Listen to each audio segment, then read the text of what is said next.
Hey guys, Stay Patient here, and after a decent flash sale over the weekend, the North American sales are back to their usual crappy sales, so we're just going to take a quick look through. There's only a couple of games really worth mentioning. Obviously, you may have noticed there we've got an EA Sports sale, so we've got lots of different franchises here with reductions on the different games and different add-ons and things like that. Obviously, with the sports games, over the last few years, they've got to the point where they're a little bit trickier to platinum than they used to be. And you need to really be pretty good with the particular franchise. So with FIFA, for instance, nowadays you need to be fairly good online to be able to earn most of the trophies. They used to be a lot easier back in the day, but now it's very much one of those franchises that if you play it every year, then you're going to stand a chance. But if you're just going in for the trophies, then you're probably going to struggle. And I think for the most part, the same applies to the majority of the different franchises here, obviously Madden and NHL and things like that. Those of us in Europe find it very difficult playing Madden games because we don't know the rules or anything when it comes to NFL, or at least most of us don't. Anyway, we're going to scroll down through here. Most of it is EA Sports stuff. We've got a few games that we have spoken about recently. Acromotor Racing I don't think is an easy one. We keep checking it because I want it to be easy, but it's not, unfortunately. And the same developers have brought us Snow Motor Racing Freedom, and there's not really enough to go on with that one yet. It's a very recent release, so we're kind of waiting to hear back from people who are playing it. I've not had a chance to play it myself yet. On to page 2 here, we do have a couple of easy plats. You'll notice Dead Synchronicity, Tomorrow Comes Today. This is one of the games that I have a guide for on my channel, and you can get through it in 1 hour, so that's a super easy platinum. And the other one is Albedo. This is 1 hour long as well. Obviously, if you're watching my video, then that might add a bit of time onto your overall completion, but both of them can be done in an hour, and they both have platinums.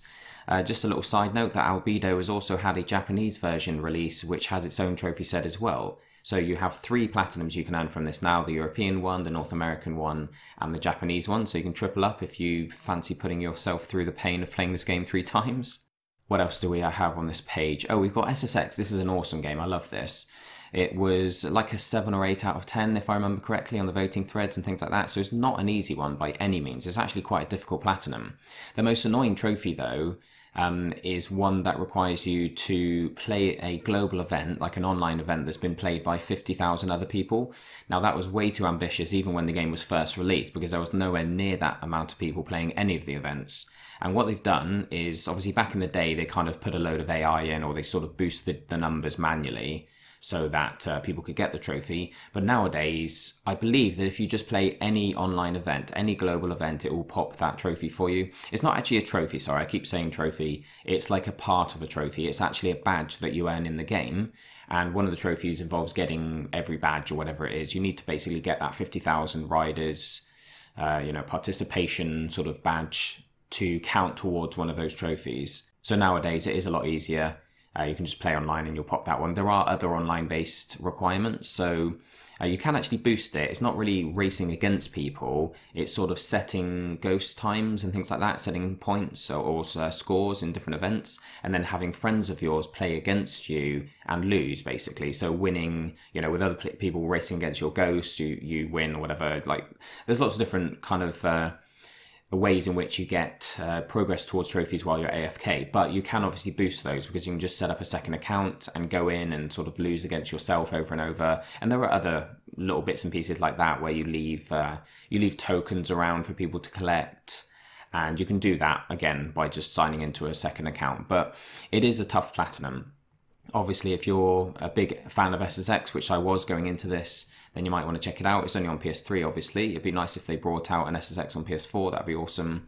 But it's a really great game. If you love the franchise, I really loved it and I really relish the challenge. But just be warned that it is a tricky one. We've also got the Doodle games. We've spoken about them for several weeks in a row now. No platinums, but they all stack up. 9 different trophy sets you can get from those, and they're meant to be quite easy and quick. We got Late Shift, which literally only came out yesterday, and I'm going to pick up a copy of this. I was actually going to stream it last night, but I was really knackered. I apologise to those of you who don't follow me on Twitter. I did tweet out and just say, I'm not going to be streaming tonight, sorry, I'm kind of tired and I had some work to do and things like that, so I just kind of chilled out. But this is definitely a game I want to pick up. This is by the developers of The Bunker. We actually spoke about this on Sunday, or Monday, I guess it was, during the trophy update. It's another live action game where you just make choices, so it's going to be a super, super easy platinum once you know which choices you need to make for all the trophies. But it looks really good as well. They're, story-wise, they're always fun, these types of games. Obviously, you need to go in with a kind of movie mindset rather than going in expecting a game as such. You kind of go in with the same mindset you would if you're watching a movie, and then the extra sort of interaction, the way in which you can shape the way the story plays out, that's just like an added extra. So far, the fastest platinum time is around 8 hours, but I'm guessing that will really drop down once people know exactly how to approach the trophies. And obviously, if I put a guide together, then that will speed up for you guys as well. But I do recommend playing it through once, just for the sake of seeing the story play out without any spoilers. We've got, let's have a look here, some difficult games, some very long-winded ones. Alien Shooter is extremely long-winded, has tons of stacking trophy sets, but there's no platinum. And I think the guide says it takes about 700 hours or so.